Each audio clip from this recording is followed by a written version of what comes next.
सर्वांना पुन्हा एक वार या बुधवारच्या सभेमध्ये स्वागत आणि प्रभू येशूच्या नावामध्ये सलाम.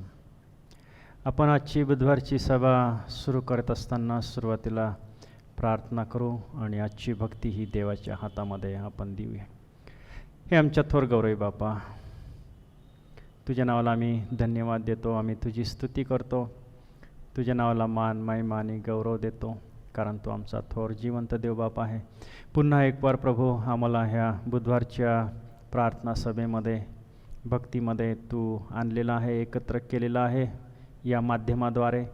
याबद्दल आम्ही तुझे आभार मानतो. आजची भक्ती तू आशीर्वादित कर आणि प्रभू तू आमच्यासोबत तुझ्या वचनाद्वारे तू बोल, आमची भेट घे. इथून पुढचा सर्व काळ वेळ तुझ्या हातामध्ये आहे. तारणारा प्रभू येशू ख्रिस्त याच्या गोड आणि पवित्र नावात मागतो म्हणून तो ऐक. आमेन. यावेळेला आपण भक्ती गीत संग्रहामधून गीत गाणार आहोत आणि गीत नंबर 296 आहे. आणि जर तुमच्याकडं उपासना संगीत जर असेल तर 283 नंबरचं ते गीत आहे. हर्ष वाटतो, बहुत हर्ष वाटतो, माझा आत्मा येशूकडे पाहत राहतो.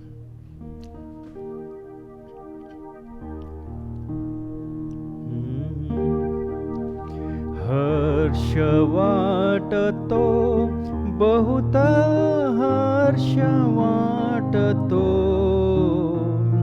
हर्ष वाटतो, बहुत हर्ष वाटतो, माझा आत्मा येशूकडे पाहत राहतो, माझा आत्मा येशूकडे पाहत राहतो. येशू तारितो, हो मला येशू तारितो, येशू तारितो, हो मला येशू तारितो. यामुळेच माझा जीव बहु आनंदतो, यामुळेच माझा जीव बहु आनंदतो. प्रेम दावितो, हो येशू प्रेम दावितो, प्रेम दावितो, हो येशू प्रेम दावितो. प्रेमानेच लहान थोरा तो बोलावितो, प्रेमानेच लहान थोरा तो बोलावितो. प्रिय वाटतो, हो येशू प्रिय वाटतो, प्रिय वाटतो, हो येशू प्रिय वाटतो. माझे तन मन धन त्यास अर्पितो, माझे तन मन धन त्यास अर्पितो. हर्ष वाटतो, बहुत हर्ष वाटतो, हर्ष वाटतो, बहुत हर्ष वाटतो. माझा आत्मा येशूकडे पाहत राहतो, माझा आत्मा येशूकडे पाहत राहतो. आमेन. देवाची स्तुती असो.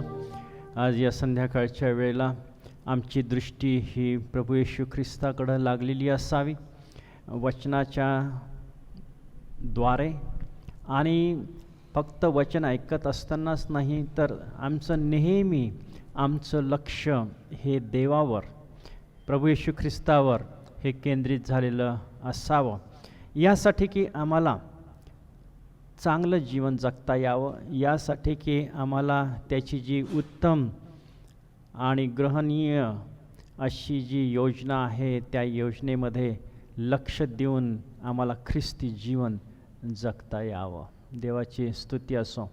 म्हणून आमचं लक्ष आज पैशा अडक्याकडे, या जगिक गोष्टींकडे, देवाला न आवडणाऱ्या गोष्टींकडे नसावं, तर देवाकडं असावं. आणि ज्यावेळेला आम्ही देवाकडं लक्ष लावतो त्यावेळेला खरोखर आम्हाला एक प्रकारचा हर्ष होतो, आनंद होतो. का? कारण ज्यावेळेला आम्ही आमची दृष्टी त्याच्याकडं लावतो त्यावेळेला तो त्याची दृष्टी आमच्याकडं लावतो आणि लावलेली आहे. देवाची स्तुती असो. यावेळेला आपण दुसरं गीत गाणार आहोत. अनुग्रह का तेरे प्रभु कैसे मैं वर्णन करो, समझ के बाहर तेरा प्रेम कैसे बयान मैं करो. तुझा जो अनुग्रह आहे, तुझी जी कृपा आहे, त्याचं वर्णन मी कसं करू प्रभू. ते माझ्या समजण्याच्या पलीकडं आहे, माझ्या बुद्धीच्या पलीकडं ते आहे. फार सुंदर अशा प्रकारचे हे गीत आहेत. आपण यावेळेला ते गीत गाऊ.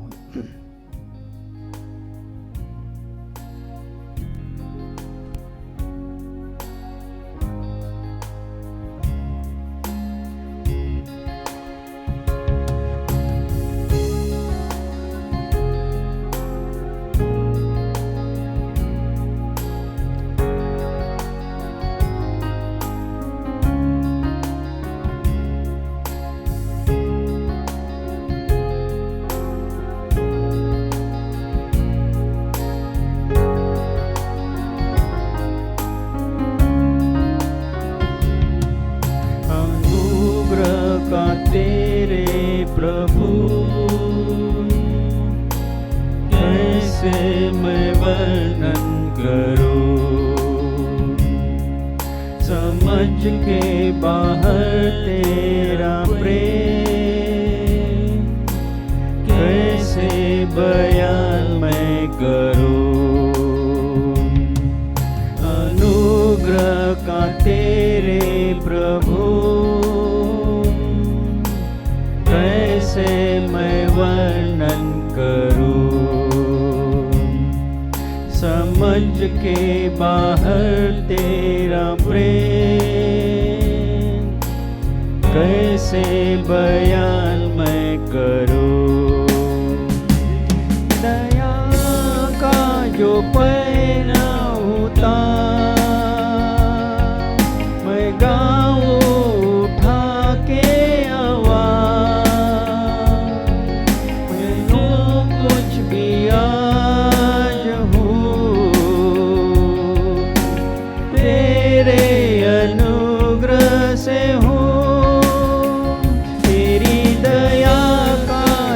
पहना उतार मैं गाऊं उठा के आवाज़. मैं जो कुछ भी आज हूँ तेरे अनुग्रह से हूँ. ना मेरे कोई गुण से,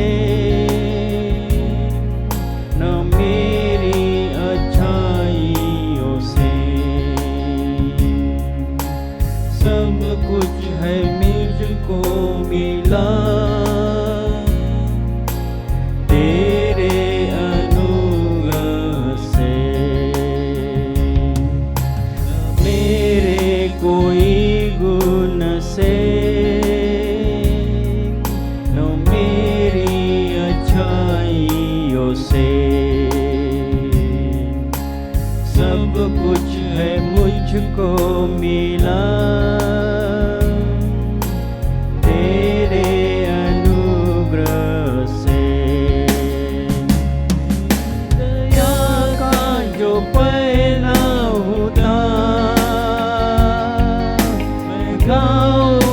उठा के आवाज़. जो कुछ भी आज हूँ तेरे अनुग्रह से हूँ। तेरी दया का जो पहला होता मैं गाऊं उठा के आवाज़। मैं जो कुछ भी आज हूँ तेरे अनुग्रह से हूँ। तेरे अनुग्रह से हूँ। तेरे अनुग्रह से हूँ। आमेन. देवाची स्तुती असो. खरोखर आम्ही जे आहोत ते देवाच्या कृपेमुळे आहोत, अनुग्रहामुळे आहोत, हे आपण कधीही विसरता कामा नये. यावेळेला आपण प्रार्थना करणार आहोत आणि जे आपले सर्व विनंत्या आहेत आपण ज्या रविवारी सादर करीत असतो त्या विनंत्यासाठी आपण प्रार्थना करू. आजच्या वचनासाठी प्रार्थना करू. हे आमच्या थोर गौरवी बापा, तुझ्या नावाला आम्ही धन्यवाद देतो, तुझी स्तुती करतो, मान महिमा आणि गौरव देतो, कारण तू आमचा थोर जिवंत देव बाप आहे. प्रभू देवा, खरोखर आम्ही जे आहोत हे आमच्या कोणत्या चांगल्या कृत्याबद्दल नाही, आमच्या धार्मिकतेबद्दल मुळे नाही, तर फक्त आणि फक्त तुझ्या अनुग्रहामुळे आहोत, तुझ्या कृपेमुळे आम्ही आहोत. प्रभू देवा, आम्ही खरोखर तुझे आभार मानतो, तुझ्या नावाला धन्यवाद देतो. प्रभू देवा, आमच्या ज्या सर्व नित्य प्रार्थना विनंत्या आहेत आम्ही करीत आलेलो आहोत, त्याबद्दल आम्ही पुन्हा एक वार तुझ्याजवळ विनंत्या करतो आणि तुला मागतो प्रभू, की जे सर्व आमचे वयोवृद्ध लोक आहेत त्यांना तू सहाय्य कर, कृपा पुरव, शक्ती दे, सामर्थ्य तू दे प्रभू देवा. आणि ज्या इतर गरजा आमच्या मंडळीच्या आहेत त्या सर्व तू भागव. जर आज कोणी संकटात, त्रासात, आजारात असेल तर प्रभू परमेश्वर देवा त्यांचं तू सहाय्य कर. जे सर्व प्रभू आमचे प्रियजन, नर्सेस आणि डॉक्टर्स प्रभू कोविड वॉर्डमध्ये सेवा करीत आहेत, त्यांच्यासोबत राहा, त्यांचं संरक्षण तू कर प्रभू. आणि त्यांना ह्या करोना व्हायरसची बाधा होणार नाही, लागण होणार नाही अशी कृपा तू कर. त्या सर्वांना आज सकाळी नव्याने तुझ्या हातामध्ये देतो. त्याचप्रमाणे बँक कर्मचारी आहेत, महानगरपालिकेचे कर्मचारी आहेत, जीव धोक्यात घालून प्रभू ते सेवा करीत आहेत. त्यापैकी पुष्कळशी जण कदाचित तुला न ओळखणारे असतील, त्यांच्या सर्वांच्या सोबत तू राहा प्रभू. आपली कृपा त्यांना तू पुरव, त्यांचं संरक्षण तू कर, हीच आम्ही तुझं प्रार्थना करतो.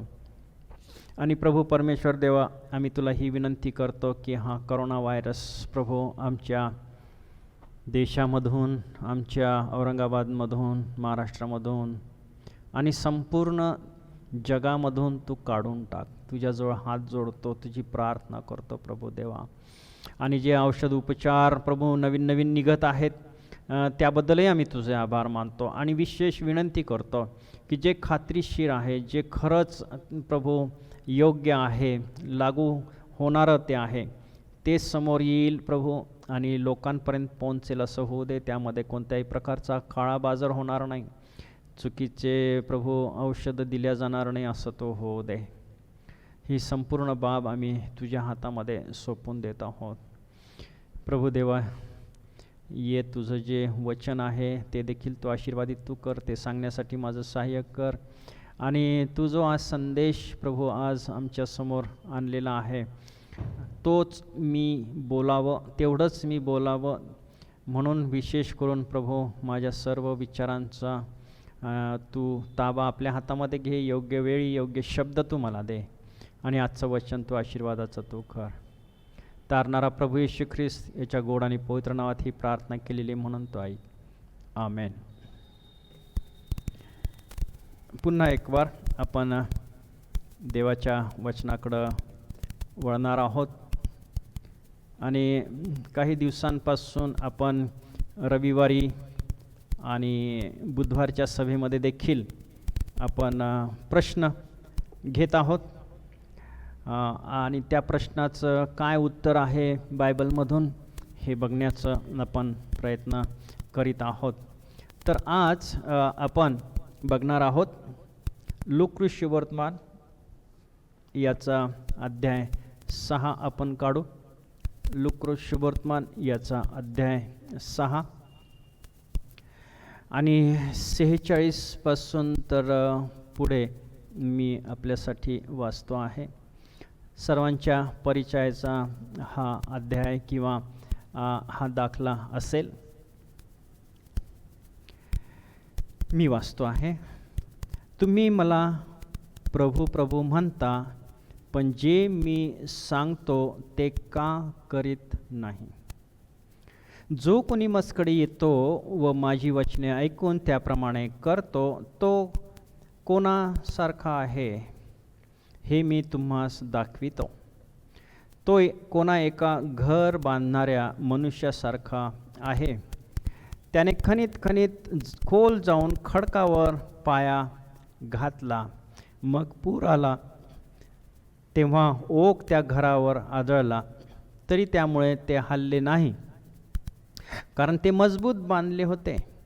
परंतु जो कोणी ऐकून त्याप्रमाणे करत नाही तो पाया न घालता जमिनीवर घर बांधणाऱ्या मनुष्यासारखा आहे. त्या घरावर ओघ आदळला तेव्हा ते तत्क्षणी पडले आणि त्याचा मोठा नाश झाला. दुसऱ्या शुभवर्तमानामध्ये ही गोष्ट आहे. त्या ठिकाणी जो घर बांधणारा आहे खडकावर त्याला शहाणा मनुष्य असं म्हटलेलं आहे, आणि जो वाळूवर आपलं घर बांधतो त्याला मूर्ख मनुष्य असं म्हटलेलं आहे.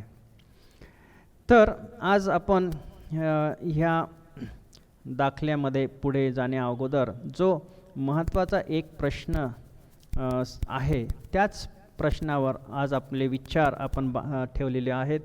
आणि तो प्रश्न म्हणजे, तुम्ही मला प्रभू प्रभू म्हणता, पण जे मी सांगतो ते का करीत नाही. हे प्रभू येशू ख्रिस्ताचे स्वतःचे उद्गार आहे. त्याचा अर्थ हे आहे की आम्ही फक्त प्रभू येशू ख्रिस्ताला प्रभू देवा, प्रभू येशू ख्रिस्ता, प्रभू देवा हेच असंच म्हणतो, आणि तेवढं पुरे नाही आहे. त्याच्यामध्ये प्रभू येशू ख्रिस्ताने जे आम्हाला नियम दिलेले आहेत, त्याचं जे वचन आहे त्याप्रमाणे करणं हे महत्त्वाचं आहे. फक्त प्रभूजी प्रभूजी म्हणणं एवढंच महत्त्वाचं नाही आहे.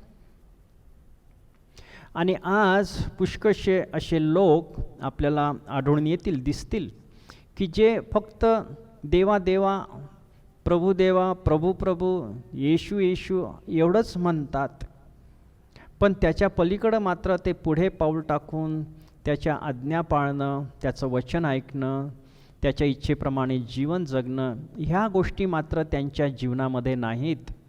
आणि त्याबद्दलच प्रभू येशू ख्रिस्त या ठिकाणी सांगत आहे की तुम्ही प्रभू प्रभू म्हणता, पण मी जे सांगतो ते मात्र करत नाही. आणि मग त्याने दाखला दिलेला आहे की जो कोणी माझ्याकडे येतो व माझी वचने ऐकून त्याप्रमाणे करतो तो कोणा एका सारखा आहे, शहाण्या मनुष्यासारखा आहे. दुसऱ्या शुभवर्तमानामध्ये की देवाचं वचन ऐकणं आणि त्याप्रमाणे करणं हे देवाची इच्छा आहे, आणि देवाची ती अपेक्षा आहे. ती कशासाठी आहे तर आमच्या चांगल्यासाठी आहे, आमच्या भल्यासाठी आहे. आणि म्हणून तो असं म्हणत आहे की जो वचन ऐकतो, माझी वचनं ऐकतो आणि जातो आणि त्या वचनाप्रमाणे आपल्या घराची बांधणी खडकावर करतो, तो शहाणा मनुष्य आहे. वचन ऐकणं आणि त्याप्रमाणे कृती करणं दोन भाग त्याच्यामध्ये आहे. पुष्कळशा वेळेला प्रभू येशू ख्रिस्ताने म्हटलेलं आहे की ज्याला कान आहे तो ऐको. त्याचा अर्थ काय आहे की काही लोकांना कान नव्हते, ते ऐकू शकत नव्हते असं नाही आहे. ज्याला कान आहे तो ऐको म्हणजे हे ऐकून त्याप्रमाणे करो किंवा त्याप्रमाणे करा, ही महत्त्वाची त्यामध्ये भूमिका आहे. ऐकतात तर सर्वच, पण त्याप्रमाणे करणारे मात्र थोडके असतात,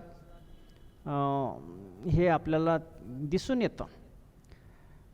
आणि म्हणून प्रभू येशू ख्रिस्त म्हणत आहे की तुम्ही मी जे सांगतो ते तुम्ही का करत नाही. का करत नाही? कारण देवाच्या इच्छेप्रमाणे, प्रभू येशू ख्रिस्ताच्या इच्छेप्रमाणे ज्या वेळेला आम्ही करतो त्यावेळेला त्याच्यामध्ये आमचं भलं आहे. देवाचा काहीतरी स्वार्थ आहे असं नाही. आमच्या भल्यासाठी तो सांगतो. जे चांगलं आहे ते आम्हाला तो सांगतो आणि ते करावं अशी त्याची अपेक्षा आहे. जर आम्ही डॉक्टरांकडे गेलो आणि डॉक्टरांना सांगितलं की आमचा हा आजार आहे किंवा डॉक्टरांनी निदान केलं आणि मग आपल्याला औषध लिहून दिलं आणि ते जर आम्ही घेतलं नाही आणि पुन्हा 8 दिवसांनी आम्ही डॉक्टरकडे गेलो आणि सांगितलं की काही फरक नाही डॉक्टर साहेब, आणि डॉक्टरने विचारलं की तुम्ही औषध घेतलं का, आणि जर तुम्ही सांगितलं नाही तर डॉक्टर तुम्हाला रागवेल की मी जे सांगितलेले तुम्ही का केलं नाही. जर तुम्हाला बरं व्हायचं आहे, चांगलं व्हायचं आहे, आरोग्य प्राप्त व्हायचं आहे तर तुम्ही मी जे सांगतो ते करा. मी जे लिहून दिलेले ते औषधं घ्या. त्याच्यामध्ये काय आहे, डॉक्टरचं भलं नाही, त्याच्यामध्ये आमचं भलं आहे, कारण बरं आम्हाला व्हायचं आहे. आणि तीच बाब जसं काय या ठिकाणी आपल्याला दिसून येते. मत्तेकृत शुभवर्तमान याचा 7वा अध्याय आपण काढू.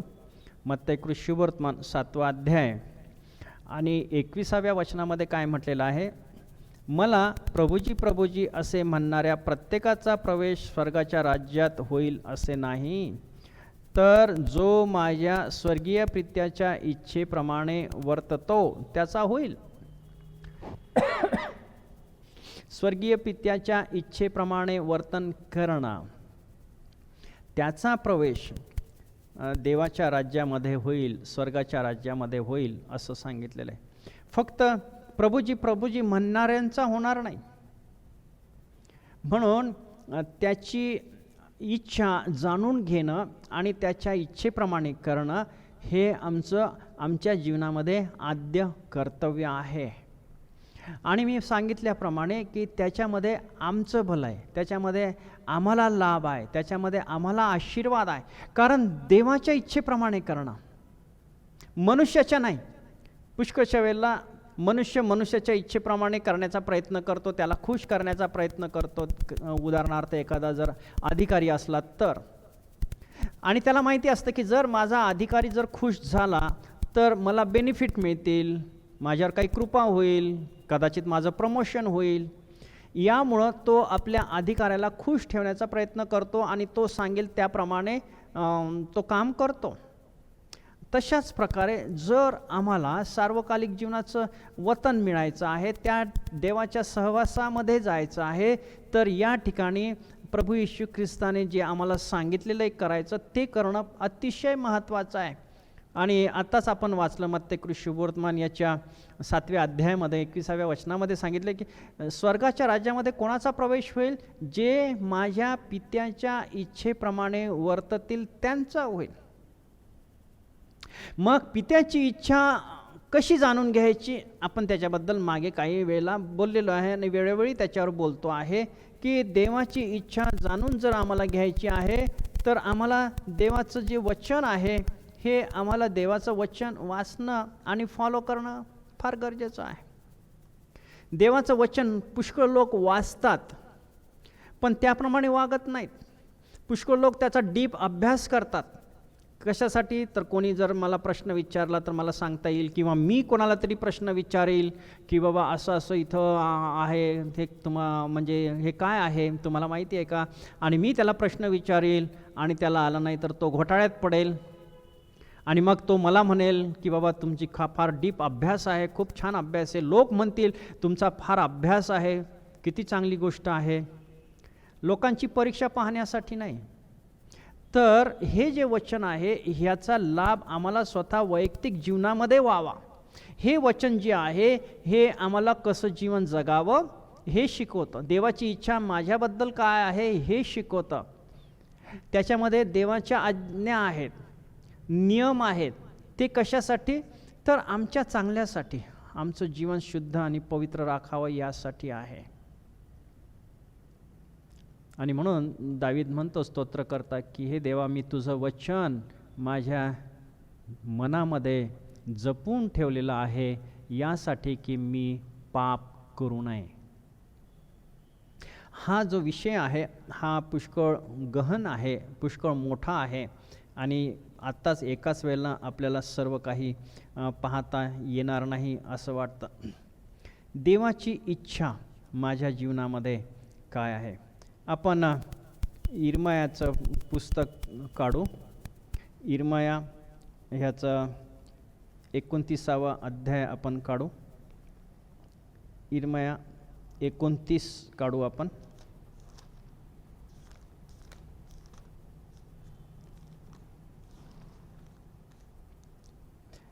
आणि 11 आणि 12 ही वचनं मी वाचतो. परमेश्वर म्हणतो, तुझ्याविषयी माझ्या मनात जे संकल्प आहेत ते मी जाणतो. ते संकल्प हिताचे आहेत, अनिष्टाचे नाहीत. ते तुम्हास तुमच्या भावी सुस्थितीची आशा देणारे आहेत. तेव्हा तुम्ही माझा धावा कराल, तुम्ही जाऊन माझी प्रार्थना कराल व मी तुमचे ऐकेल. या ठिकाणी प्रभू परमेश्वर देव त्याच्या लोकांना असं म्हणत आहेत की माझ्या मनामध्ये तुमच्याबद्दल जे संकल्प आहेत, ज्या योजना आहेत, ह्या चांगल्या आहेत, ह्या उत्तम आहेत आणि हे संकल्प हिताचे आहेत, अनिष्टाचे नाहीत. ते तुम्हास तुमच्या भावी सुस्थितीची आशा देणारे आहेत. भावी सुस्थितीची आशा देणारे आहेत. देवाची योजना, देवाची संकल्पना, देवाचे विचार आमच्यासाठी जे आहेत हे सर्वोत्तम आहे. भावी जीवनाबद्दल म्हणजे आमच्या सार्वकालिक जीवनासंबंधाने ते आहेत. म्हणून देवाची इच्छा आणि संकल्प जाणून घेणं, त्याचं वचन जाणून घेणं आणि त्याप्रमाणे करणं यामध्येच आम्हाला काय आहे? आमचा लाभ आहे. तेच योग्य आहे, तेच चांगलं आहे. आणि देवापेक्षा इतर कोणाला आमच्या चांगल्याची पडलेली आहे? कोण आम्हाला इतर चांगलं सांगू शकतो? आणि मनुष्य सांगू शकेल का? नाही. आणि जरी सांगितलं तरी ते काय असणार? ह्या पृथ्वीपरतच किंवा मर्यादित त्या पुरतं ते असणार. पण देव ज्याने सृष्टी निर्माण केली, ज्याने तुम्हाला आणि मला निर्माण केलं, त्याचे जे संकल्प आमच्या जीवनासंबंधाने असणार ते निश्चितच अतिउच्च असणार. त्याच्यासारखे दुसरे कोणतेही नसणार. हे आपण जाणून घेणं फार महत्त्वाचं आहे. योहान कृष्ण शुभवर्तमान याच्या 15व्या अध्यायामध्ये आणि 14व्या वचनामध्ये काय सांगितलेलं आहे? मी तुम्हा जे सांगतो ते कराल तर तुम्ही माझे मित्र आहात. म्हणजे देव आम्हाला जे सांगतो, प्रभू येशू ख्रिस्त आम्हाला वचनामधून जे सांगतो ते जर आम्ही केलं तर आम्ही त्याचे मित्र होऊ शकतो. देवाची स्तुती असो की देव आमचा मित्र होऊ शकतो. आमची तर वास्तविक पाहता पात्रता नाही, लायकी नाही. आम्ही तर पापी मनुष्य ह्या धर्तीवर राहणारे आहोत, ह्या संसारामध्ये आणि सर्व ज्या देवाला न आवडणाऱ्या गोष्टी त्याच्यामध्ये आम्ही आहोत. पण जर आम्ही त्याचं वचन ऐकून त्याप्रमाणे जर आम्ही केलो तर तो काय म्हणतो आहे की तुम्ही माझे मित्र व्हाल. किती मोठी ही आपल्याला बाब आपल्या जीवनामध्ये आहे की देव आमचा मित्र होऊ शकतो, प्रभू येशू ख्रिस्त आमचा मित्र होऊ शकतो. आणि पुढे म्हटलेलं आहे की जो मित्र आहे आपल्या मित्राकरिता प्राण द्यावा, यापेक्षा कोणाची प्रीती मोठी आहे? त्या प्रभू येशू ख्रिस्ताने तुमच्यासाठी आणि माझ्यासाठी प्राण दिलेला आहे की आम्ही त्याचं लेकरू व्हावं, आम्ही त्याचे मित्र व्हावे. आणि मग जर आम्ही देवाने आम्हाला निर्माण केलेलं आहे, जर देव आम्हाला मित्र म्हणतो आहे आणि आमचं जर त्याच्यावर प्रेम आहे, तर योहान कृष्ण वर्तमानाच्या 14व्या अध्यायामध्ये आणि 15व्या वचनामध्ये काय म्हटलेलं आहे? मजवर तुमची प्रीती असेल तर तुम्ही माझ्या आज्ञा पाळाल. म्हणजे देवावरची प्रीती आमच्या आज्ञा पालनाने व्यक्त होते. लक्षामध्ये ठेवा. आम्ही कितीही तोंडाने मोठ्याने म्हटलं आणि साक्षी दिल्या आणि मोठमोठ्याने ओरडलो की हो देवावर माझा विश्वास आहे, मी त्याच्यावर प्रेम करतो, मी त्याचा मित्र आहे, मी अमुक आहे तमुक आहे, पण जर आम्ही त्याच्या वचनाप्रमाणे न वागणारे जर असू, त्याच्या आज्ञा न पाळणारे आम्ही असू, त्याच्या इच्छेप्रमाणे जीवन न जगणारे जर असू, तर आम्ही कितीही ओरडलो आणि काहीही केलं तर काही उपयोग होणार नाही. ते आमच्या कृतीमधून दिसणं आवश्यक आहे. आणि ते आमच्या कृतीमधून आज दिसतं आहे का आणि कोणत्या प्रमाणामध्ये दिसतं आहे याचा विचार करणं आणि परीक्षण करणं हे आवश्यक आहे. आपण इफिस्करासपत्र काढू. इफिस्करासपत्र याचा 5वा अध्याय आपण काढू. 5वा अध्याय आणि 15 पासून मी पुढे वाचतो आहे. तुम्ही अज्ञानासारखे नव्हे तर ज्ञानांसारखे जपून वागण्याविषयी खबरदारी घ्यावी. संधी साधून घ्या, कारण दिवस वाईट आहे. तुम्ही मूर्खासारखे होऊ नका, तर प्रभूची इच्छा काय आहे हे समजून घ्या. मूर्खासारखे होऊ नका, तर प्रभूची इच्छा काय आहे हे समजून घ्या, कारण प्रभूची इच्छा आपल्या जीवनासाठी सर्वोत्तम आहे. मी मगाशीच म्हटलेलं आहे, त्याच्यामध्ये आम्हाला लाभ आहे, आशीर्वाद आहे. त्याच्याशिवाय आम्हाला कोणीही आमच्या चांगुलपणाबद्दल किंवा आशीर्वादाबद्दल म्हणा किंवा जे लाभ आहे त्याच्याबद्दल कोणीही सांगू शकणार नाही, कारण ही देवाची योजना आहे. देवाची योजना आहे. म्हणून इथं 17व्या वचनामध्ये म्हटलेलं आहे की तुम्ही मूर्खासारखे होऊ नका, तर प्रभूची इच्छा काय आहे हे समजून घ्या. प्रभूची इच्छा काय आहे हे समजून घ्या. आणि पुन्हा आपलं जे लक्ष आहे हे देवाच्या वचनाकडे जात. यामधून सर्व देवाची इच्छा काय आहे हे समजतं. आज काही लोक काय करतात की भविष्य करतात, काहीतरी भविष्य करतात आणि मग ते सांगतात की देवाची इच्छा तुझ्या संबंधाने असं आहे, देवाची इच्छा तुझ्या संबंधाने अशी नाही, तू ह्याच मुलीबरोबर लग्न कर अशी देवाची इच्छा आहे, किंवा तू ह्या मुलाबरोबर लग्न करू नको ही देवाची इच्छा आहे. असं काही लोक, पाळक लोक सांगतात. ते चुकीचं आहे. ते चुकीचं आहे. देवाची इच्छा जाणून घेण्यासाठी तुम्हा प्रत्येकाला देवाने पाचारलेला आहे. आपल्या प्रत्येकाला देवाने पवित्र आत्मा दिलेला आहे. देव त्या व्यक्तीला सांगतो त्या व्यक्तीबद्दल, आणि ज्या व्यक्तीच्या संबंधामध्ये ते आहेत त्याला नाही सांगत. अशी ती कुठे देवाची योजना आहे का? नाही. देवाची योजना तसं नाही.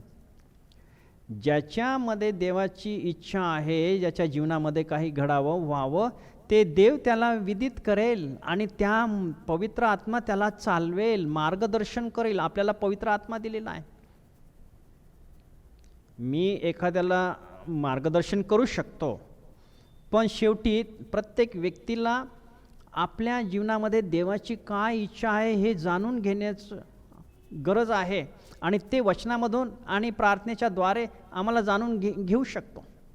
मला स्वप्नात काहीतरी दिसलं तुझ्याबद्दल, देवाने तुला असं करायला सांगितलेलं आहे, तुझी देवाची इच्छा ही आहे तुझ्या जीवनामध्ये, असे जे लोक सांगतात ना, हे चुकीचं आहे. त्याला मी मान्यता देऊ शकत नाही, मी ते स्वीकारू शकत नाही, कारण ते बायबलला धरून नाही. इथं म्हटलेलं आहे की तुम्ही प्रभूची इच्छा काय आहे हे समजून घ्यावं. मग आपण अजून एक वचन वाचणार आहोत. उपदेशक याचं पुस्तक आपण काढू. उपदेशक याचा 12वा अध्याय आपण काढू. उपदेशक याचा 12वा अध्याय आणि 13. शलोमोन राजा या ठिकाणी काय म्हणतो आहे, जर आपण पहिले अध्याय जर वाचले तर आता आपल्याला वेळ नाही म्हणून आपण सगळे बघणार नाहीत, पण नुसतं एवढंच सांगायचं आहे की शलोमोन राजा म्हणतो आहे की मी सर्व करून बघितलेलं आहे जीवनामध्ये आणि ते सर्व काय आहे, व्यर्थ आहे. मी सगळ्याचा अनुभव घेऊन पाहिलेला आहे, ते सगळं व्यर्थ आहे. पण एकच शेवटी तो सांगतो आहे आणि 13व्या वचनामध्ये 12व्या अध्यायाच्या, आता सर्व काही तुम्ही ऐकले, सर्वाचे सार हे आहे की देवाचे भय धर व त्याच्या आज्ञा पाळ. देवाचं भय धरणं आणि त्याचं आज्ञा पाळणं. मनुष्य कर्तव्य काय ते एवढेच आहे. मनुष्याचं कर्तव्य एवढंच आहे की देवाचं भय बाळगायचं आणि देवाच्या आज्ञा पाळायच्या. सगळ्या बऱ्या वाईट गुप्त गोष्टींचा न्याय करताना देव सगळ्या कृत्यांची झाडाझडती घेईल. सर्व कृत्यांची देव झाडाझडती घेईल. म्हणून तुम्ही काय करायचं आहे, फक्त एवढंच करायचं आहे. हे सर्व व्यर्थ आहे, तुम्ही करू नका. मी करून पाहिलं, त्याच्यामध्ये काही अर्थ नाही आहे, मला समजलेलं आहे आणि मी त्या सर्व गोष्टी सोडून दिलेल्या आहेत. आता शेवटी एकच आहे की काय आहे, सर्वाचं सार म्हटलेलं आहे की तू देवाचे भय धर आणि त्याच्या आज्ञा पाळ. त्याच्या वचनाप्रमाणे चाल, त्याच्या वचनाप्रमाणे वाग, म्हणजे त्याच्यातच तुझं भलं आहे, दुसऱ्या कशातच नाही. आणि मग जो घर बांधणारा जो आहे, तो घर बांधणारा ज्या वेळेला वचन ऐकतो आणि खडकावर घर बांधतो, त्याला शहाणा मनुष्य म्हटलेला आहे. का शहाणा म्हटलेला आहे? कारण त्याने त्या वचनाप्रमाणे कृती केलेली आहे. आणि भलं कोणाचं झालं? त्याचंच झालं. कसं झालं भलं? की ज्या वेळेला वारा वावदन आलं, पाऊस आला, त्या घराला लागला, त्यावेळेला ते स्थिर राहिलं, पडलं नाही. कारण त्याने वचन ऐकलं आणि त्याप्रमाणे केलं, त्याचं भलं झालं, चांगलं झालं, वाईट झालं नाही. पण ज्याने वचन ऐकलं आणि आपलं घर वाळूवर बांधलं, त्याला मूर्ख म्हटलेलं आहे. का मूर्ख म्हटलेलं आहे? कारण त्याने वचनाप्रमाणे केलं नाही. आणि नुकसान कोणाचं झालं? त्याचंच झालं, ज्याने वचनाप्रमाणे केलं नाही, ज्याने ऐकलं नाही, वचन ऐकलं नाही, वचन ऐकून त्याप्रमाणे केलं नाही, तो वाळूवर घर बांधलं. मग घर बांधताना त्याने बराच श्रम घेतला असेल, नाही का, वेळ गेला असेल, पैसा उभारला असेल, नाही का. पण ज्या वेळेला तुफान आलं, वारा आलं, त्यावेळेला ते घर पडून गेलं, त्या घराचा नाश झाला, वाहून गेलं, नुकसान त्याचं झालेलं आहे. अशाच प्रकारे आध्यात्मिक जीवनामध्ये आहे. जो आपली बांधणी खडकावर म्हणजे प्रभू येशू ख्रिस्तावर करणार नाही, त्याचा नाश होणार नाही. पण जो त्या खडकावर आपलं घराची उभारणा करणार नाही, आध्यात्मिक जीवनामध्ये आध्यात्मिक जीवनाचं घर, त्याचं नुकसान होणार आहे, त्याचा नाश होणार आहे. नुकसानच नाही तर नाश, पूर्ण नाश होणार आहे. म्हणजे तो सार्वकालिक नरकामध्ये जाईल, जो वचनाप्रमाणे करणार नाही तो. आणि जो वचनाप्रमाणे करेल, त्याच्या घराची बांधणी खडकावर आहे, तो सार्वकालिक जीवनामध्ये जाईल. त्या दाखल्याचा तोच अर्थ आहे. अजून काही आपण 2-3 वचनं वाचू, अध्ययन करू आणि मग आपण समाप्त करू. दुसरे पेत्र आपण काढू. दुसरे पेत्र याचा 3रा अध्याय काढू आणि 9वं वचन मी वाचतो.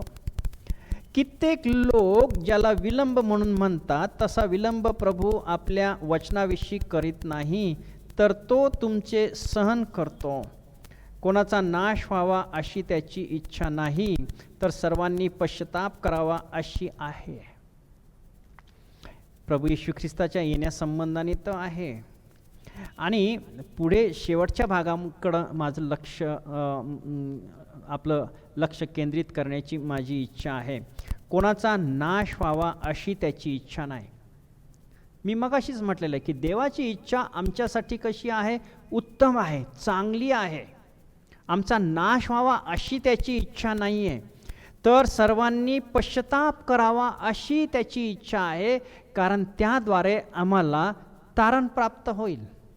आणि जे तारलेले लोक आहेत त्यांना सार्वकालिक जीवनामध्ये प्रवेश आहे असं वचन आपल्याला सांगतं. म्हणजे देवाचं ऐकणं, देवाची इच्छा जाणून घेणं हे आमच्या जीवनामध्ये अतिशय महत्त्वाचं आहे. अजून आपण काही वाचणार आहोत, वचन वाचणार आहोत आणि ते म्हणजे मिखा या संदेष्टाचं पुस्तक. मिखा याचा 6वा अध्याय आपण काढू आणि मी 8वं वचन वाचतो आहे तुमच्यासाठी. हे मनुष्या बरे काय ते त्याने तुला दाखविले आहे. हे मनुष्या बरे काय ते त्याने तुला दाखविलेले आहे, म्हणजे देवाने. नीतीने वागणे, आवडीने दया करणे व आपल्या देवासमागमे राहून नम्र भावाने चालणे, या वाचून परमेश्वर तुझ्याजवळ काय मागतो आहे? काय मागत नाही. देवाची अशी काही आपल्याला मागणी नाही आहे की जे आम्ही करू शकणार नाही किंवा जे अतिशय कठीण आहे, ते शक्यच नाही असं देवाने आपल्यापासून काही मागणी केलेली नाही आहे. देवाने आमच्याकडं जी मागणी केलेली आहे ती अतिशय साधी आणि सोपी आहे. ती आम्ही करू शकतो सर्व प्रसंगी, सर्व परिस्थितीमध्ये. जर फक्त आपली इच्छा असेल तर आपण ती करू शकतो. म्हणून देवाने आपल्यापासून फार मोठी अशी काही मागणी केलेली नाही. आणि जी मागणी केलेली आहे ती त्याच्या हितासाठी नाही, आमच्या हितासाठी आहे. कारण देवाचा जो संकल्प, जी योजना आमच्या जीवनासंबंधाने आहे ती दुसऱ्या कशा संबंधाने नाही आहे. आणि ती काय योजना आहे की जेथे मी आहे तेथे तुम्ही असावं. देवासोबत आम्हाला सहभागिता घेता यावी, ही देवाची योजना अगदी सुरुवातीपासून आहे आपल्या संबंधाने. पण पाप केल्यामुळं ही जी सहभागिता आहे ही तुटलेली आहे. पण ती पुन्हा जोडण्यासाठी देवाने आपला एकुलता एक पुत्र प्रभू येशू ख्रिस्त या जगामध्ये पाठवला. ज्या वेळेला देवाने बघितलं की मनुष्य पापामध्ये मरत आहे, त्यावेळेला देव म्हणाला असेल की याच्यासाठी तर मी मनुष्याला नाही उत्पन्न केला, मी त्याला उत्पन्न केलं माझ्या प्रतिमेप्रमाणे उत्पन्न केलं, यासाठी की मला त्याच्यासोबत सहभागिता घेता यावी आणि जेथे मी आहे तेथे त्याने असावं. आणि म्हणून मला सांगायचं तात्पर्य हे आहे की या ठिकाणी म्हटलेलं आहे मिखाच्या पुस्तकामध्ये, हे खूप सुंदर आहे. हे मनुष्या बरे काय ते त्याने तुला दाखविलेले आहे. देवाने बरं काय आहे, चांगलं काय आहे हे देवाने आम्हाला दाखवलेलं आहे. नीतीने वागणे, आवडीने दया करणे व आपल्या देवासमागमे राहून नम्र भावाने चालणे, या वाचून परमेश्वर तुझ्याजवळ काही मागतो आहे का? नाही, दुसरं काही मागत नाही आहे. आणि जे या ठिकाणी सांगितलेलं आहे ते आम्ही करू शकतो. देवाने आम्हाला काहीही कठीण, अवघड असं काही मागितलेलं नाही. आणि जे मागितलेलं आहे ते आमच्या भल्यासाठी आहे, हे लक्षामध्ये ठेवा. मग आपण इब्रिकरासपत्र याकडे जाऊ. इब्रिकरासपत्र याचा 10वा अध्याय आपण काढू आणि 36वे वचन मी आपल्यासाठी वाचतो आहे. इब्रिकरासपत्र 10वा अध्याय आणि 36वे वचन मी वाचतो आहे. तुम्हा सहनतेने अगत्य आहे, सहनतेचे अगत्य आहे, यासाठी की तुम्ही देवाच्या इच्छेप्रमाणे वागून वचनफळ प्राप्त करून घ्यावे. फार सुंदर वचन आहे. तुम्हा सहनतेचे अगत्य आहे, यासाठी की तुम्ही देवाच्या इच्छेप्रमाणे वागून वचनफळ प्राप्त करून घ्यावे. इंग्लिशमध्ये एका ट्रान्सलेशनमध्ये मी बघितलं तर त्या ठिकाणी फार सुंदर लिहिलेलं आहे. You need to persevere so that when you have done the will of God you will receive what he has promised you. देवाची स्तुती असो. देवाची जी इच्छा आहे ती आम्ही करावी. पहिले काय म्हटलं, यू नीड टू परसेवर, म्हणजे पिच्छा पुरवणं, त्याच्या पाठीमागं लागणं. कशासाठी? So that when you have done the will of God, आम्ही पिच्छा करावं ते कशासाठी की देवाची इच्छा आम्ही पूर्ण करावी. आणि ती इच्छा ज्या वेळेला पूर्ण होईल त्यावेळेला देव आम्हाला त्याचं जे अभिवचन आहे, त्याचे आशीर्वाद आहेत ते दिल्याशिवाय राहणार नाही. फार सुंदर ते इंग्लिशमध्ये आहे, मी वाचतो आहे पुन्हा. You need to persevere so that when you have done the will of God you will receive what he has promised you. देवाची स्तुती असो. जे त्याने तुला प्रॉमिस केलेलं आहे ना अभिवचनामधून, ते तुला मिळावं म्हणून देवाची इच्छा कर, देवाच्या इच्छेप्रमाणे कर, त्याचा पाठपुरावा तू कर, त्याच्या पाठीमागं तू लाग. You need to persevere so that you have done the will of God and then you will receive what he has promised you. मराठीमध्ये इब्रिकरास पत्रामध्ये ते आहे, पण थोडंसं ते समजायला कठीण आहे, म्हणून मी इंग्लिशमधलं जे ट्रान्सलेशन वाचलं. 10:36 इब्रिकरास, तुम्हा सहनतेचे अगत्य आहे, म्हणजे हे करण्याचं अगत्य आहे, सहन करण्याचं अगत्य आहे, त्याच्या पाठीमागं लागणं अगत्याचं आहे, यासाठी की तुम्ही देवाच्या इच्छेप्रमाणे वागून वचनफळ प्राप्त करून घ्यावे. वचनफळ म्हणजे देवाचं प्रॉमिस, बक्षीस, गिफ्ट, जीवनी मुकुट जो देवाने देव केलेला आहे, तो मिळवण्यासाठी आम्हाला काय आहे, देवाच्या इच्छेप्रमाणे करणं गरजेचं आहे. त्याच्यामध्ये ह्यामध्ये जो ओबिडियन्स आहे, हा ओबिडियन्स महत्त्वाचा भाग आहे. आता जो आज्ञाधारकपणा आहे त्याबद्दल मी बऱ्याच वेळेला बोललेलो आहे. निर्गम याचा आपण 19वा अध्याय काढू आणि 5वं वचन. निर्गम 19 आणि 5 मी वाचतोय. म्हणून आता तुम्ही खरोखर माझी वाणी ऐकाल आणि माझा करार पाळाल तर सर्व लोकांमध्ये माझा खास निधी व्हाल. सर्व पृथ्वी माझी आहे, पण तुम्ही मला याजक राज्य, पवित्र राष्ट्र व्हाल. तुला इस्रायल लोकांस सांगायचे ते हेच आहे. जर आम्ही देवाची वाणी ऐकली आणि त्याचा करार जर पाळला, त्याचे नियम आणि आज्ञा जर आम्ही पाळल्या, तर सर्व लोकांमध्ये माझा खास निधी व्हाल. देवाचा निधी, गॉड्स ट्रेजर हा शब्द इंग्लिशमध्ये आहे. देवाची संपत्ती आम्ही हो, आणि त्याचा जर आपण विचार केला तर फार गहन अर्थ आहे. देवाची संपत्ती आम्ही आहोत, देवाचा निधी आम्ही आहोत. केव्हा? ज्या वेळेला आम्ही त्याची वाणी ऐकू, त्यावेळेला, ज्या वेळेला आम्ही त्याचा करार, आज्ञा पाळू, त्यावेळेला. देवाची स्तुती असो. सुंदर हे वचन आहे. आणि मग 8 आणि 9 या वचनामध्ये काय म्हटलेलं आहे त्याच अध्यायाच्या. तेव्हा सर्व लोक मिळून म्हणाले, परमेश्वराने सांगितले आहे ते सर्व आम्ही करू. मोशाने लोकांचा हा जबाब परमेश्वराला सादर केला. मग परमेश्वर मोशेला म्हणाला, पहा मी घनमेघात तुझजवळ येतो, म्हणजे मी तुझशी बोलेन ते लोकांच्या कानी पडेल आणि मग त्यांचा सर्वदा तुझवर विश्वास बसेल. मोशाने लोकांचे म्हणणे परमेश्वराला विदित केले. तेव्हा लोक सर्व मिळून म्हणाले, परमेश्वराने जे सांगितले आहे ते सर्व आम्ही करू. Praise the Lord. देवाची स्तुती असो. हे जे वाक्य आहे ना, हे वाक्य आज तुमचं आणि माझं असायला पाहिजे, की देवाने जे आम्हाला सांगितलेलं ना वचनामध्ये ते सर्व आम्ही करू. No doubt about that. जगाची उलटा पालट झाली तरी चालेल, पण आम्ही देवाचा जो शब्द आहे, देवाचं जे वचन आहे, देवाची जी इच्छा आहे त्याचप्रमाणे आम्ही करणार. आता या ठिकाणी इस्रायल लोकांना सांगितलेलं होतं, आणि ज्या वेळेला हे इस्रायल लोकांना सांगितलं गेलं मोशेच्या द्वारे, त्यावेळेला त्यांनी उत्तर दिलं.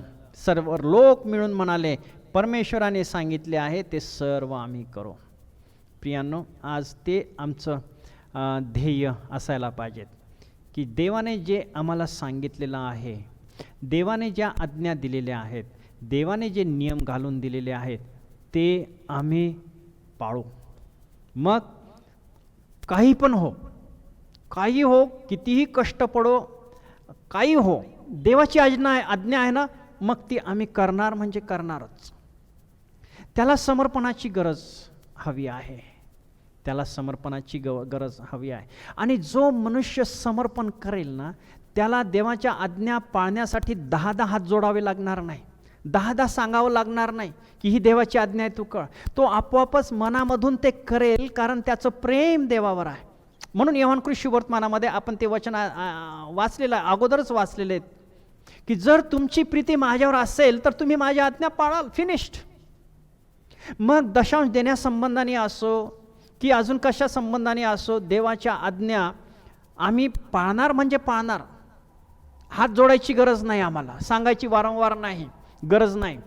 ज्यांचं समर्पण झालं नाही त्यांना सांगावं लागतं आणि त्यांना खूप अवघड वाटतं. ते देवाच्या आज्ञा पाळणं खूप अवघड वाटतं आणि म्हणून ते लोक काय करतात की ज्या सोयीस्कर ज्या आज्ञा आहेत त्या पाळतात, पण जिथं झळ आहे, जिथं द्यावं लागतो, जिथं स्वार्थ त्याग करावा लागतो त्या आज्ञा मात्र पाळत नाहीत. आणि देवाने तसं शिकवलेलं नाही. आपण असं म्हणू शकणार नाही की हा देवा, मी इतक्या आज्ञा तुझ्या पाळतो चांगल्या, पण एक जर जाणून बुजून आम्ही पाळत नाही आहे तर देवा तू मान्य करून घे. अशा प्रकारे देव मान्य करून घेणार नाही. तो म्हणाला आहे, प्रभू येशू ख्रिस्त म्हणतो आहे की मी आलो आहे ते तुम्हाला जीवन देण्यासाठी आलो आहे आणि ते विपुल प्रमाणामध्ये दिलेलं आलेलं. जर 9 आज्ञा आम्ही जाणून बुजून पाळतो आणि एक आज्ञा जाणून बुजून पाळत नाही तर त्या 9 आज्ञा ज्या आम्ही पाळतो त्या सर्व आज्ञांवर पाणी फेरलं आहे, पाणी पडलेलं आहे. उलट्या घागरीवर पाणी, काही उपयोग नाही त्याचा. म्हणून देवाची इच्छा आहे की आम्ही त्याचा पूर्ण आज्ञा पाळाव्यात, मनापासून पाळाव्यात, संतोषाने आनंदाने पाळाव्यात, कुरकुर करत नाक मुरडत नाही. लूका सुवर्तमान 11व्या अध्यायामध्ये आणि 28व्या वचनामध्ये काय म्हटले, जे देवाचे वचन ऐकून पाळतात ते धन्य आहे. Praise the Lord. देवाची स्तुती असो. जे देवाचं वचन ऐकून ते पाळतात ते धन्य आहे. प्रभू येशू ख्रिस्त या लोकांना म्हणत आहे, लूका सुवर्तमान 6वा अध्याय 46, तुम्ही मला प्रभू प्रभू म्हणता खरं, पण मग मी जे सांगतो ते तुम्ही का करीत नाहीत. या ठिकाणी प्रभू येशू ख्रिस्त दोष देत आहे, लोकांना दोष देत आहे. आणि म्हणून प्रभू येशू ख्रिस्त आमच्याकडे बघून आज हा प्रश्न करू की तुम्ही मला प्रभू प्रभू म्हणता स्वार्थासाठी, मला काही मिळेल असं, पण मी जे सांगतो ते तुम्ही का करत नाही, माझ्या आज्ञा का पाळत नाही, माझं वचन का पाळत नाही, माझे करार का पाळत नाही. हा प्रश्न आज प्रभू तुमच्याकडे बघून तुमच्या जीवनासंबंधाने तसं म्हणत आहे काय? काय खरंच आम्ही देवाला देतो काय पूर्ण आणि सर्व त्याच्या आज्ञा आणि विधी पाळतोय काय? विचार करा, विचार करा, परीक्षण करा. आणि म्हणून आज तो म्हणतो आहे की प्रभुजी प्रभुजी म्हणणाऱ्या प्रत्येकाचा प्रवेश स्वर्गाच्या राज्यात होईल असं नाही, तर जे माझ्या पित्याच्या इच्छेप्रमाणे वर्ततात त्यांचा होईल. Praise the Lord. देवाची स्तुती असो. पित्याची इच्छा, देवाची इच्छा, देवाचा शब्द. आणि मगाशी सांगितल्याप्रमाणे हे जर जाणून घ्यायचं आहे तर बायबल आपल्याला वाचणं गरजेचं आहे. याच्यामध्ये एकदा काय झालं, शेवटचं मी सांगतो उदाहरण, की मी ज्यावेळेला सेमिनरीमध्ये होतो त्यावेळेला सेमिनरीमध्ये असताना एका म्हणजे अमेरिकेमध्ये ते पाळक जे होते त्यांनी एकदा त्यांच्या उपदेशामध्ये सांगितलं की ते पहिले वैमानिक होते, ते पाळक वैमानिक होते. आणि ज्यावेळेला त्यांनी ते ट्रेनिंग घेतलं आणि मग ते ट्रेनिंग घेत असताना एक दिवस त्याचं जे प्रशिक्षक जे होते किंवा जे अधिकारी होते ते म्हणाले की तुला आता हे प्लेन घेऊन उडायचं, एकट्यालाच उडायचं. आणि ते लहानसं प्लेन होतं, फार मोठं नव्हतं. तर मग हे जे पाळक होते त्यांचं नाव मिडनडॉर्फ असं होतं आणि त्यांच्या चर्चमध्ये मी चर्च अटेंड करायचो. तर त्यांनी सांगितलं की एक दिवस मला सांगितलं की हे विमान घेऊन तुला एकट्याला उडायचं आहे आणि इतक्या इतक्या तासानंतर तुला पुन्हा इथं लँड व्हायचं आहे. आणि मग ते गेले, वर गेले. आणि मग कितीतरी 1000 फुटावर असताना एकदम विमान एकदम शटडाऊन झालं, बंद झालं, काहीच चालेना, त्याचं एकदम ठप्प झालं. आणि ते इतके घाबरून गेले, घाम फुटला की आता इतक्या हजारोवरती आहे, फुटावर आहे आणि विमान पूर्णपणे बंद पडलेलं आहे. आणि मग त्यांनी त्यांच्या संगती संपर्क साधला आणि त्यांना सांगितलं की आता मी काय करू, हे प्लेन पूर्ण बंद झालेलं आहे, मी काय करू. आणि त्यांनी सांगितलं do what the rule says, do what is the manual says. तू जे शिकलेलं आहे ते त्याप्रमाणे तू कर. तुला तुझं सगळं प्रशिक्षण झालेलं आहे, तुला सगळं माहीत आहे की अशा संकटाच्या वेळामध्ये काय करायचं हे तुला माहिती आहे. मी इथून सांगत नाही तुला. तू आता एकटा वरती आहे, तुझ्या ताब्यामध्ये ते विमान आहे, बंद झालेलं आहे. तर तू जे शिकलेलं आहे, जे वाचलेलं आहे, जो अभ्यास केलेला आहे तो आठव आणि तू त्याप्रमाणे कर. आणि त्यांनी ते केलं आणि काही मिनिटामध्ये ते विमान पुन्हा सुरू झालं आणि मग काही वेळामध्येच ते पुन्हा येऊन खाली लँड झालेले आहे. सांगायचं तात्पर्य हे आहे की ज्या वेळेला आम्ही देवाच्या वचनाप्रमाणे करतो एक्झॅक्टली, त्याप्रमाणे आमचा जीव, आत्मा, शरीर वाचल्या वाचून राहणार नाही. देवाची स्तुती असो. देवाचं वचन पाळल्याने, देवाचं वचन फॉलो केल्याने आम्हाला काय लाभ आहे, ते लाभ अगणित आहेत, मोठे आहेत. आणि मी तुम्हाला विनंती करतो की स्तोत्रसंहिता 119 तुम्ही वाचा. त्यामध्ये सर्व देवाच्या वचनाबद्दलच लिहिलेलं आहे. देवाचं वचन किती चांगलं आहे, किती लाभदायक आहे. आता वेळ नाही आहे, पण एखादं 2 वचन मी वाचू इच्छितो. स्तोत्र 119. धन्य ते जन जे आपले वर्तन चोख ठेवून परमेश्वराच्या शास्त्राप्रमाणे चालतात. Praise the Lord. ते लोक धन्य आहेत. कोणते लोक? की ते आपलं वर्तन चोख ठेवून परमेश्वराच्या शास्त्राप्रमाणे चालतात. धन्य ते जन जे त्याचे निर्बंध पाळून त्याला मनपूर्वक शरण येतात. Praise the Lord. आपल्याला वेळ नाही म्हणून मी काही ते सर्व घेणार नाही, पण माझी तुम्हाला विनंती आहे की तुम्ही स्तोत्रसंहिता 119 वाचा. बघा, त्याच्यामध्ये फार सुंदर असं देवाचं वचन लिहिलेलं आहे. आज्ञापालनासंबंधाने आहे, निर्बंध पाळण्यासंबंधाने आहे, देवाचं वचन फॉलो करण्यासंबंधाने आहे. त्याचं वचन आमच्या पावलाकरता दिवा आहे आणि आमच्या मार्गावर प्रकाश आहे. Praise the Lord. देवाची स्तुती असो.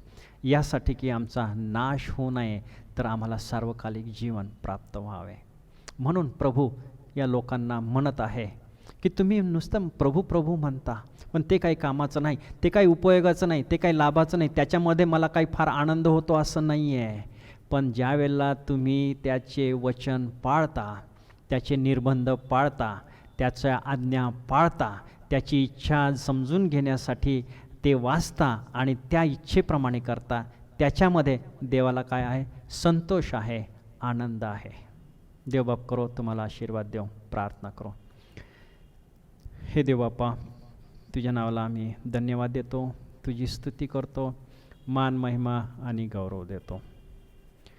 प्रभुदेवा, तुझं वचन वाचणं, जाणून घेणं आणि त्याप्रमाणे करणं हे किती महत्त्वाचं आहे. त्याच्यामध्ये किती लाभ आहे, किती आशीर्वाद आहे, हे आम्ही बघितलेलं आहे. आणि प्रभुदेवा, होऊ दे की आम्ही फक्त एका कानाने ऐकणारे आणि दुसऱ्या कानाने सोडून देणारे असे न होता, आम्ही ऐकून त्याप्रमाणे आम्ही करणारे, पाळणारे, तुझ्या इच्छेप्रमाणे जीवन जगणारे असे लोक व्हावे.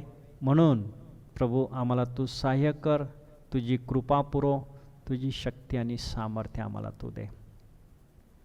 आजच्या वचनाबद्दल आम्ही तुझे आभार मानतो, तुझी स्तुती करतो. तारणारा प्रभू येशू ख्रिस्त याच्या गोड आणि पवित्र नावात ही प्रार्थना केलेली म्हणून तो ऐक. आमेन. यावेळेला आपण प्रभूने शिकवलेली प्रार्थना म्हणून.